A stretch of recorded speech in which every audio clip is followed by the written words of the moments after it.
যারা বর্তমান সময়ে আন্দোলন করার পর তারা নিজেদের শিক্ষা জীবনে ব্যস্ত হয়ে গেছে, তাদের উপর যে রিসেন্টলি টার্গেট কিলিং এর ঘটনাগুলো হচ্ছে সেই বিষয়টার উপর আমরা আলোকপাত করার জন্যই আজকে এখানে এসেছি। আমার সাথে পুসাবের প্রতিনিধি আছেন এবং আমাদের আরো বেশ কিছু প্রাইভেট ইউনিভার্সিটির প্রতিনিধিরা আলাদাভাবে এসেছেন। আমরা যে বিষয়টার উপরে মূলত আলোকপাত করতে চাই সেটা হচ্ছে, আপনারা জানেন বাংলাদেশ ছাত্রলীগ একটি নিষিদ্ধ সংগঠন এবং তারা গণহত্যার দায়ে অভিযুক্ত, তাদের প্যারেন্ট অর্গানাইজেশন আওয়ামী লীগ সহ। তাদের এমন একটা গণহত্যার দায় মাথায় নিয়েও তারা প্রতিনিয়ত তাদের ফেসবুক পেজ এবং তাদের যারা পরিচিত মুখ আছে তাদের ব্যক্তিগত প্রোফাইল ব্যবহার করে, সাইবার স্পেসকে ব্যবহার করে জঙ্গিবাদমূলক উস্কানি দিয়ে আসছে। তারা প্রকাশ্যে দাবি করছে জয় বাংলার লড়াই বলে তারা বাংলাদেশে একটা গেরিলা যুদ্ধ শুরু করতে চায় এবং যারা আন্দোলনে ছিল তাদেরকে তারা আক্রমণ করবে বলে প্রচ্ছন্ন হুমকিও প্রদান করা হচ্ছে। আপনারা জানেন যে যার যার অবস্থান থেকে পালাও বলে খ্যাত যে লোকটার স্ট্যাটাস ভাইরাল হয়েছিল, সেই রনি সাহেব রিসেন্টলি আরেকটা স্ট্যাটাস দিয়েছে যে আমরা নাকি গেরিলা যুদ্ধ দেখি নাই, তারা গেরিলা যুদ্ধ বাংলাদেশে ফেরত নিয়ে চলে আসবে। এই ধরনের হুমকি স্বাধীন দেশে একটা আইনের শাসন যে দেশে আছে সেই দেশে বসে পলাতক নেতাদের এমন হুমকি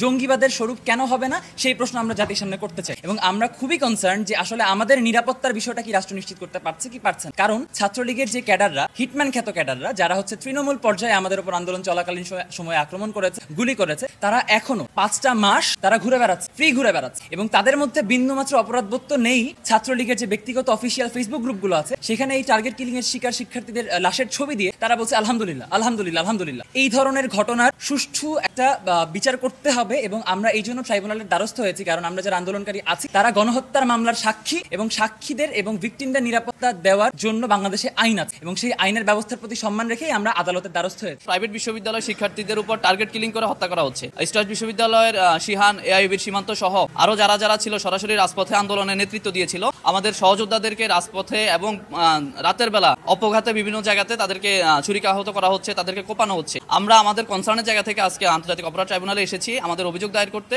যেন আমাদের যারা রাজপথের সহযোদ্ধা এবং যারা রাজসাক্ষী, মূলত এই গণহত্যা আমাদের 2000 শহীদের রক্তের উপর দাঁড়িয়ে যে নতুন বাংলাদেশ, আমরা নতুন বাংলাদেশের স্বপ্ন দেখেছি, সেই বাংলাদেশে আমাদের বিপ্লবীরা কেন শহীদ হবে, সেই বাংলাদেশে কেন আমাদের সহযোদ্ধাদের রক্ত ঝরবে, এই সমস্ত বিষয় আসলে আমরা আজকে অপরাধ ট্রাইব্যুনালে এসেছি এবং ট্রাইব্যুনাল আমাদেরকে আশ্বস্ত করেছেন তারা আমাদের বিপ্লবীদের নিরাপত্তা নিশ্চিতের জন্য আইন শৃঙ্খলা রক্ষাকারী বাহিনীকে যথাযথ নির্দেশনা প্রদান করবে।